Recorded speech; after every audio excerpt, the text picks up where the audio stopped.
Dahil sa matinding ashfall, hindi na mapakinabangan ang maraming pananim sa Albay. Aanihin na lang sana ang mga gulay pero nabalot pa ng abo. Live mula sa Ginobatan, Albay, nagbabalik si Mon Galvez. Mon, nakakausad man lang ba sa paglilinis ng abo ang ating mga kapatid dyan?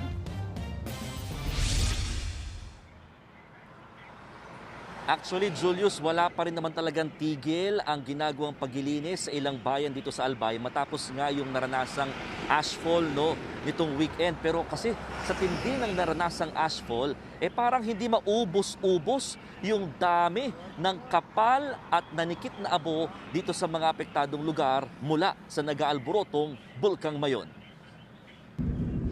Pinasok ng News 5 ang barangay Tumpa sa Kamalig, Albay. Isa ito sa mga lugar na pinakamalapit sa 6-kilometer permanent danger zone ng Bulkang Mayon. Pero habang binabagtas namin ng daan, maya't mayaring nagsi-zero visibility. Bawat bahay, balot pa rin ng makapal na abo. May ilan nga kaming naabutan na nililinis ng tubig ang kanilang bubong, pero muli ring nadudumihan kapag may dumaraang sasakyan. Bukod sa mga establishmento, pinakaapektado rin ang mga pananim. Sa drone video ng News 5, halos namuti na ang tanimang ito ng mga pechay. Pati ang mga palay na aanihin na sana sa katapusan, napuno na rin ng mga dumikit na abo. Ang magsasakang si Arnel, naabutan pa naming pinipitas sa mga tanim na okra. Pero hindi para ibenta, kundi para gawin na lang daw pataba. Hindi naman bibilin yan. Bakit? Abo na sir. Wala nang Hindi na bibili maagapan? yan. Hindi na. Pag ganyan, wala na yan. Tuyo na yan. Bago lang asphalt sana kunin ko yan. Paso, Kaso, dahil na. Apo na eh. halos lahat ng ibang pananim sa lugar, ganito rin ang sinapit. Kaya mga magsasaka, hindi malaman kung paano pa makakabawi. Pagkakataon na sana para kumita eh. Yung dapat sana is nasa 20k kada isang harvest is nawala na. Sa tansya ng Barangay Tumpa, aabot sa 100 magsasaka ang apektado sa naranasang ashfall mula sa Bulkang Mayon.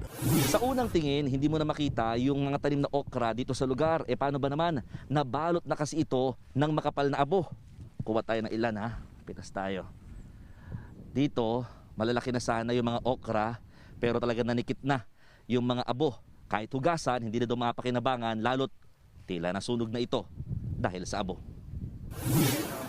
Isa sa naiisip na solusyon dito ng lokal na pamahalaan, magpatupad ng cash for work program para matulungan ang mga apektadong magsasaka kasabay ng paglilinis. Hindi pwedeng isa, dalawa, 3 araw lang linisin. Habang may dumadaan na kalsada, sasakyan, talagang sumasabay sa hangin ang alikabok.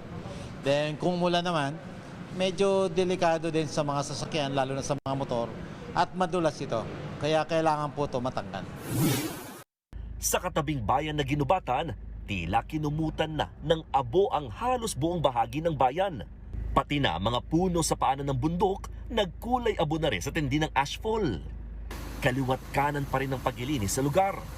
Tulungan na nga sa flushing ang mga fire truck mula sa mga bayan, lungsod at probinsya sa Bicol. Ang problema, malaking hamon pala ang supply ng tubig sa Ginobatan tuwing tag-init. Yung source baga namin, puro nasa spring din.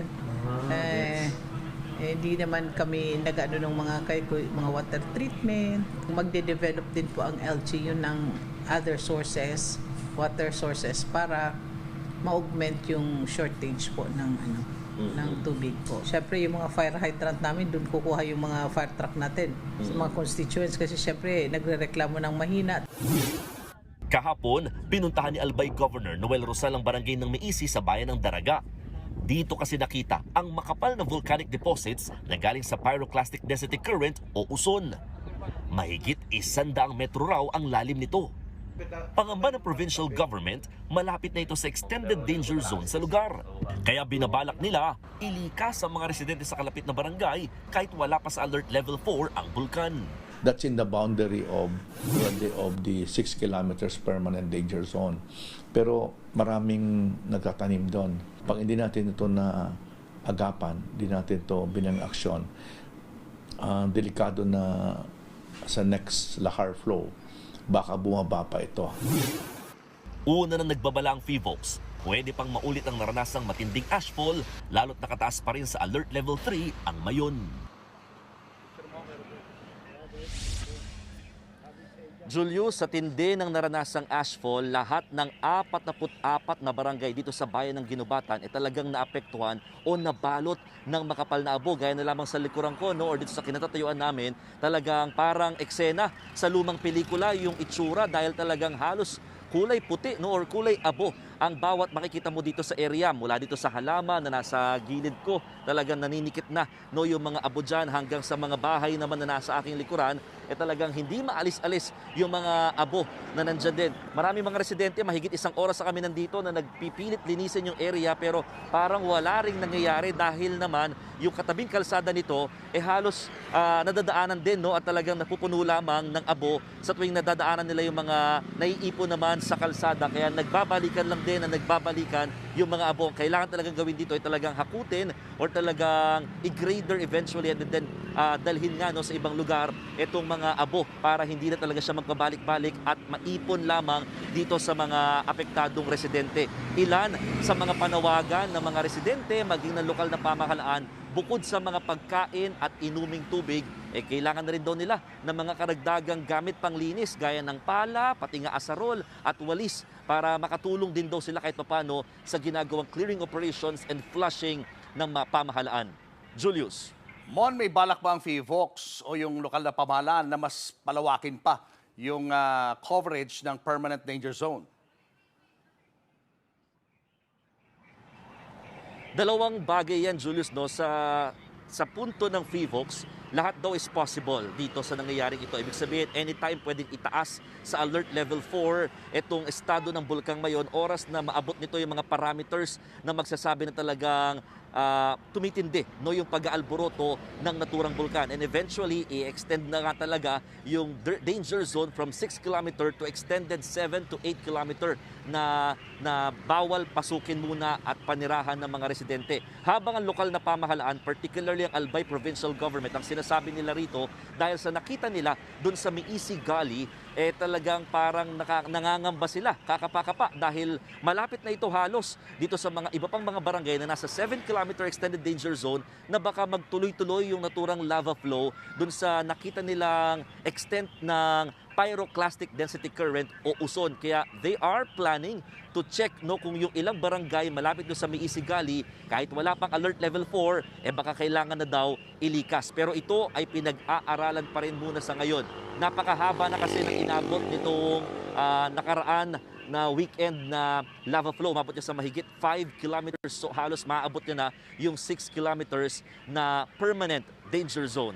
Julius. Mon, pag tinitingnan namin sa telebisyon, no, ang dating parang snow yung nasa likod mo. Pwede mo ba sa amin ipakita kung gaano kalalim yung abo diyan sa yung paligid? Oo, actually, Julius, para siyang snow kung titignan. Pero ipakita ko lang sa inyo dito sa mismong sahig, itong kalsada kasi, pag in-stop mo yung feet mo or pinadjak mo, talaga makikita mo, no, yung dami at kapal talaga ng mga abo dito sa lugar. At ito yung kanina pa talaga winawalis ng mga residente, pero ilang ulit na, kaya sapatos ko color black, namuti na talaga siya, no, sa kapal ng abo. Around 1 to 2 inches ang sinasabi ng government based sa kanilang observation din dito sa area, dahil nga sa kapal ng abo na ibinagsak dito sa naranasang pag-aalboroto or pagkakaroon ng PDC or uson nitong nakaraang Sabado. Julius. So maganda rin, no, na isama sa mga donation kung sakali may mga gustong magpadala ng mga gamit dyan, mga face mask kasi ano yan delikado sa mga may asthma. Ay oo, Julius, kasi again baka akala ng mga tao para siyang snow, talagang nakakatuwa, no, lalo kapag may bumabagsak na ganitong klaseng abo. Pero mga kapatid, paalala ho ng pamahalaan, hindi ho safe yung ganitong exposure sa abo. Kaya tayo talaga naka-jacket kasi nga kahit yung pagdikit sa balat, makatiho siya, no? Yung asupre talagang hindi ho safe kahit sa mata. Kapag too much exposure, hindi ho ligtas para sa bawat isa. Kaya dapat talaga nakasuot pa rin ng face mask at ang paalala nila, stay indoors muna kahit papano para nga less exposure sa ganitong klaseng abo habang hindi pa tuluyang nalilinis ang mga ito. Julius. Maraming salamat, Mon Valves, at mag-iingat kayo dyan.